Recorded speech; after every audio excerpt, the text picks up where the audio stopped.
네, 법무부 차관님. 네. 네. 지금 이제 오늘 그 22항 네. 그 특검에 관련된 부분입니다. 네. 지금 어저께 제 요구에서 부결이 됐어요. 네. 근데 이제 하루 딱 지나가지고 또 이렇게 그냥 급하게 이렇게 법안을 이렇게 다시 또 발의하고 상정했는데 결국은 이제 민주당 의도는 이제 특검을 꼭 통과시켜야 되겠다 이거 아닙니까? 그렇죠? 예. 그런데 제가 볼 때는요 여러 가지 좀 문제점이 있어요. 아주 기본적인 얘기지만은 특검은 어저께도 말씀하셨죠. 예외성, 보충성이 인정이 돼야 되는데 지금 이미 수사기관이 아주 경쟁적으로 지금 조사하고 있습니다. 그리고 윤석열 대통령을 빼고는 지금 거의 다 구속해서 기소됐어요. 그렇지 않습니까? 예. 그리고 또 특검이 만약에 출범한다고 하더라도 이 검사 임명하고 그리고 뭐 진용 갖추고 또 사무실 구하고 뭐 이러려면 최소한 제가 볼 때는 20일, 30일 걸려요. 그 사이에 지금 이 수사기관들 또 가만히 있겠습니까? 저는 그런 부분이 아직은 지금 우리가 좀 더 두고 봐야 되는 것이 아닌가 이런 생각이 들고요. 그리고 또 추가된 사유를 보겠습니다. 이 8호를 보니까 해외 분쟁 지역 파병, 대북 확성기 가동, 대북 전단 살포 대폭 확대, 무인기 평양 침투, 북한의 오물풍소 원점 타격, 북방 한계선에서의 북한의 공격. 글쎄요. 근데 이걸 보면은 결국은 어떻게 보면은 한 정부의 국가의 대북 정책 아닙니까? 근데 이런 걸 가지고 특검을 하겠다? 특히 해외 분쟁 지역 파병이나 대북 확성기 가동. 이거는 그 북한과의 관계에서 우리가 지금 어떤 정책적으로 할 수 있는 이런 부분인데 이런 부분까지 이게 특검에 지금 수사 사항이 돼야 되겠습니까? 더군다나 이 부분은 공교롭게도 북한이 다 이렇게 하지 말라고 요구하는 그런 사항이에요. 어떻게 생각하세요? 그 8호 부분은 기본적으로 다른 각 호에 있는 내용과 달리 좀 시기가 특정이 안 되는 다른 각 호에 있는 사유들은 딱 보시면 이게 어떤 사건이라는 걸 알 수 있는데 사실 8호 같은 경우는 기간 특정이 없다 보니까 사실상 이 뭐 과거에 있었던 이라크 파병까지 문제 삼는 거는 아닌 것으로 보입니다만 기간 특정이 전혀 안 돼 있어서 도대체 언제부터 언제까지 있었던 해외 파병이라든지 대북 전단이라든지 이런 거를 대상으로 하는지가 약간 모호한 면은 있습니다. 그래서 그 부분은 좀 더 특정할 필요는 있어 보이고 기본적으로는 또 대북 문제 전반에 대해서 살펴볼 수도 있다는 측면에서 이 부분에 대해서는 의원님들께서도 한번 여러 가지 고민을 하실 수 있는 지점이 아닌가 싶은 생각은 듭니다. 그리고 또 자꾸 민주당에서 자꾸 제2의 내란, 아직도 뭐 내란 이렇게 얘기를 하거든요. 우리가 법적으로 여기는 법사입니다. 그리고 또 민주주의라는 것이 무엇입니까? 무슨 이제 물론 우리가 예단을 할 수는 있지만 그러나 그럼에도 불구하고 우리는 법치주의이기 때문에 법적인 절차를 거쳐야 되는 거 아닙니까? 그런데 그런 것도 없이 자꾸 뭐 내란 얘기를 하는데 지금도 내란 상태입니까? 어떻게 생각하세요? 보시는 시각에 따라 다를 수 있는데 저는 뭐 내란 상태에 있다고 생각하고 있지는 않습니다. 개인적으로는. 그렇죠. 예. 그다음에 그 자꾸 이제 국격 얘기를 하는데 그런 차원에서 제가 볼 때 과연 지금 탄핵을 앞두고 있는데 대통령을 과연 구속시키는 것이 과연 맞는가 이런 생각이 듭니다. 왜냐하면 탄핵에 대해서 지금 법정에서 방어권을 행사할 게 굉장히 많습니다. 그러면 그런 상황에서 이 헌법재판소에서 재판하면서 이 방어권을 행사하고 그리고서 뭐 탄핵이 혹시 뭐 인용된다 할까 그러면 그때 해도 나는 늦지 않다고 생각합니다. 근데 구태여 계속 이 영장을 발부를 해가지고 이 대통령을 정말 뭐 이렇게 구속 상태에서 뭘 하려고 한다. 그거는 계속 이거 뭔가 빨리 탄핵 절차를 종결시켜서 조기 대선으로 가겠다 하는 그런 조급증 아닙니까? 어떻게 생각하세요? 그 부분은 제가 뭐 답변 드릴 사항은 아닌 것 같습니다. 그리고 또 지금 뭐 법원행정처장님 예. 지금 이제 뭐 헌법재판소 처장이 나왔으면 제가 물어볼 건데 헌법재판소가 무슨 얘기를 했냐면은 그 내란죄 이 부분을 탄핵소추 사유에서 빼고 이런 부분에 대해서 헌법재판소가 이런 얘기를 했어요. 국민만 바라보고 가겠다고 그래요. 헌법재판소가 헌법을 봐야지 국민을 봅니까? 그러면 여론조사에서 이렇게 나왔어요. 그러면 탄핵 사유 내란죄 처리하는 거에 대해서 여론조사를 하니까 국민들이 51% 반대했어요. 저는 헌재 처장이 말씀하신 취지는 당연히 헌재는 헌법을 최우선적인 가치로 생각하고 지향해야 되기 때문에 그런 부분은 근본을 깔고 이야기한 것이라고 생각해 봅니다. 우리 국민들이 모두 지켜야 될 규범이 헌법이라고 생각하기 때문에 위원님 그 말씀에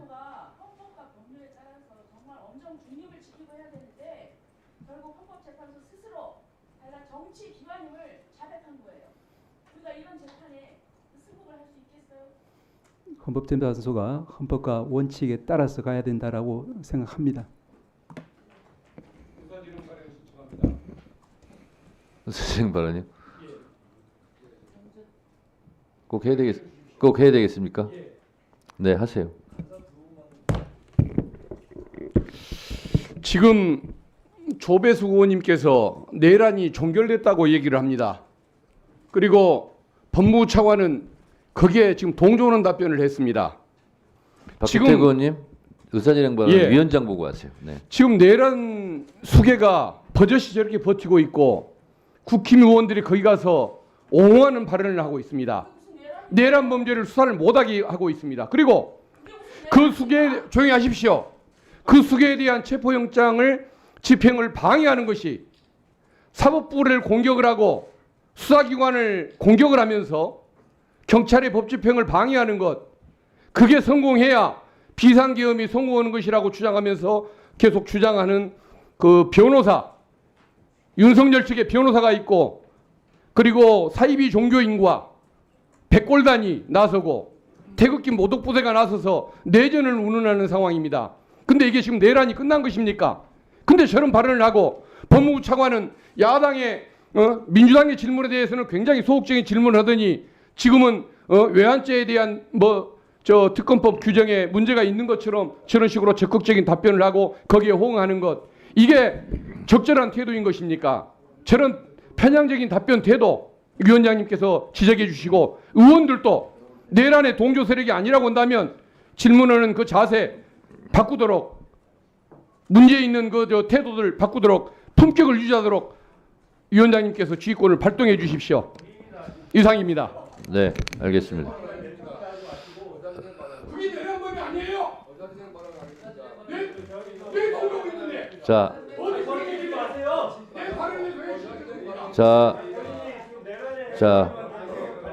자, 이렇게 하겠습니다. 자,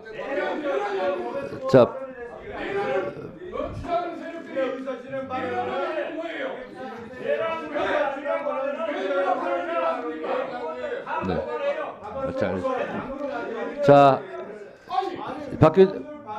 자, 저기 서로 자 조용히 해주세요.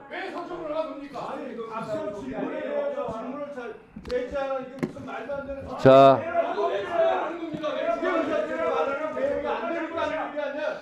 조용히 하세요. 자 박균택 의원님도 좀 진정하시고요. 자 이렇게 하겠습니다. 박균택 의원님 의사진행 발언했기 때문에 거기 제가 답변 드리고, 박균택 의원님 의사진행 발언 그 다음에 순서 드리도록 할 테니, 자 제 얘기를 들어주세요. 박균택 의원님 의사진행 발언 잘 들었습니다. 네. 그 부분에 대해서 제가 답변을 드리도록 하겠습니다. 저도 약간 거슬렸는데요. 우리 차관님. 네. 차관님 수갑 차본 적 있어요? 없죠? 질문이 아니 답변하는 과정을 제가 말씀드리는 거예요. 자, 이번 내란 사태에 대해서 차관님 네. 체포 리스트에 본인 있어요, 없어요? 없습니다. 없죠? 체포 리스트에 한동훈 전 국민의힘 대표 있는 거 아시죠? 네네. 네. 이재명 대표 있는 거 아시죠? 네. 그리고 저도 있습니다. 자, 이번 내란 사태는 여당이 야당을 공격한 것이 아니라 내란 세력이 여당, 야당을 포함해서 국회를 공격한 거예요. 국민을 공격한 거예요. 그런데 아직 그것이 진압이 안 돼 있고, 또 내란 수계 피의자 윤석열을 체포 영장을 법원에서 발부한 영장을 저항하면서 그 집행을 못하도록 방해하는 세력이 분명히 있어요. 그게 경호처 직원들만 그러느냐? 그러지 않아요. 거기에 모여 있는 영장을 집행하는 세력이 내란 동조 세력이 분명히 있는 것이고, 그리고 거기에 국민의힘 일부 의원들이 가서 체포영장을 방해하는 행위를 국민들은 내란 동조 행위다라고 말하는 사람이 많이 있어요. 그래서 제가 모두 발언 때도 얘기했지만 많은 국민들이 내란성 불면증을 겪고 있다는 거 아니에요. 그러면 제2의 내란 사태다, 내란이 진압되지 않았다 하는 국민들이 여론조사상 보더라도 과반 이상 훨씬 많아요. 그런데 법무부 차관이 이런 현실 앞에서 제2의 내란은 아닙니다 라고 단정적으로 얘기를 하면 그 얘기를 듣는 국민들은 거북한 거예요. 그래서 사실 제가 지적하려고 했어요. 그렇게 단정적으로 얘기하지 말아라 라고 지적하려고 했는데 박균택 의원이 마침 의사진행반을 통해서 저에게 요구하기 때문에 말씀을 드립니다. 그런 부분은 국민 정서를 좀 고려해서 말씀하세요. 네, 위원장님, 자, 아까 부연 설명을. 예. 그러니까 예. 그렇고 법원행정처장님께서는 조배석 의원이 질문한 과정에 국민만 바라보고 가겠다라는 부분에 대해서는 답변을 비교적 잘 하셨는데, 그러면 헌재가 국민만 보고 가야지 내란 세력만 보고 가면 되겠습니까? 국민만 보고 가겠다는 것은 헌법에 규정하고 있는 이 나라의 주인은 국민이고 모든 권력은 국민으로부터 나온다 하는 헌법을 그렇게 저는 얘기했다고 이해를 해요. 그래서 서로 지금 국민들은 불안하고 공포스럽고, 그리고 어찌됐든 제가 동의하지는 않지만 정당한 예민성이라고 생각하지는 않지만 국민의힘 의원들도 예민해 있고 민주당 의원들도 상당히 예민해 있어요. 그렇기 때문에 기관에서 답변을 하실 때는 그렇게 단정적인 용어를 쓰는 것은 방금 같은 의사진행 발언을 불러와요. 그렇기 때문에 그런 부분에 대해서는 신중을 기해서 답변하시기 바랍니다. 그렇게 권고드립니다. 네. 위원장님 좀 한마디. 부연 설명? 예. 할 게 있어요? 하세요. 예. 제가 아까 내란에 대해서 말씀을 드렸던 거는 현재 진행되고 있는 체포영장 집행과 관련된 여러 가지 분쟁이 있어서 거기에 대해서 거부하는 사태가 정당하다라는 거를 전제하는 건 절대 아닙니다. 거기에 대한 평가는 변론으로 하고 현재 상태를 법적으로 봤을 때 내란 상태냐 맞냐 아니냐라는 부분에 대한 제 개인적인 견해를 밝혔을 뿐인데, 다만 그 부분에 대해서 앞으로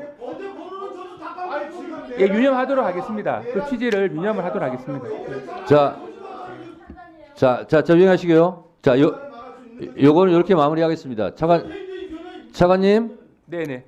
자, 법적으로는 제2의 내란 사태가 아니라는 취지로 말했다라는 걸로 지금 얘기하고 있는 거죠. 개인적인 견해를 그렇게 밝혔다. 자, 헌법과 법률을 다 위배하고 무너뜨린 것이 내란이에요. 헌법과 법률을 무력화시킨 것이 국헌문란이에요. 그런 부분을 참고해서 얘기해 주시기 바라고. 자, 곽규택 의원님 의사진행반 하세요. 아니 거기에 대해서 절차상 문제가 하는 게 뭐가 문제야? 아니 국민들은 평안한데 국회의원만 내란이라고 선동을 해. 그렇게. 자, 의원님들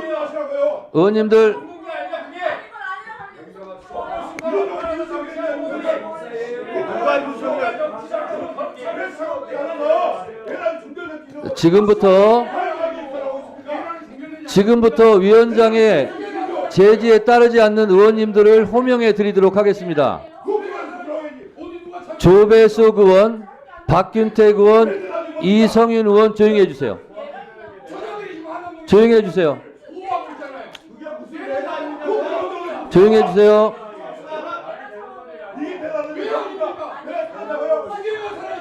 자, 박균택 의원님. 자, 일단 조용히 해주시고요. 송석준 의원이 원래 퇴장을 많이 당할 뻔했는데 조용히 해주시고요. 자, 박규택 의원님 의사진행 발언하세요. 하면 되겠습니까 이제? 네. 예.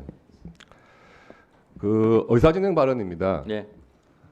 국회에서 지금 법사위에서 법안에 대한 토론을 하고 하는데 뭐 상대방 의원이 하는 말이 아무리 마음에 안 들어도 저렇게 질문하지 못하게 하라. 그리고 질문을 받은 정부위원이 답변을 하는데 그게 마음에 안 들어도 저렇게 답변하지 못하게 하라. 그게 독재고 그게 내란입니다. 저는 지금 내란 상황이 법적으로 종결된 것으로 분명히 인식을 하고 있고 법을 조금이라도 전공한 사람이라면 지금이 내란 상태다 이렇게 다 생각하지 않죠. 그런데 그렇게 법무부 차관이 이야기를 한다 해가지고 그걸 그렇게 화를 내면서 그렇게 답변하면 안 된다. 그것은 그러면 왜 불러서 왜 질의를 합니까? 그냥 사고간에 토론하면 되는 거지.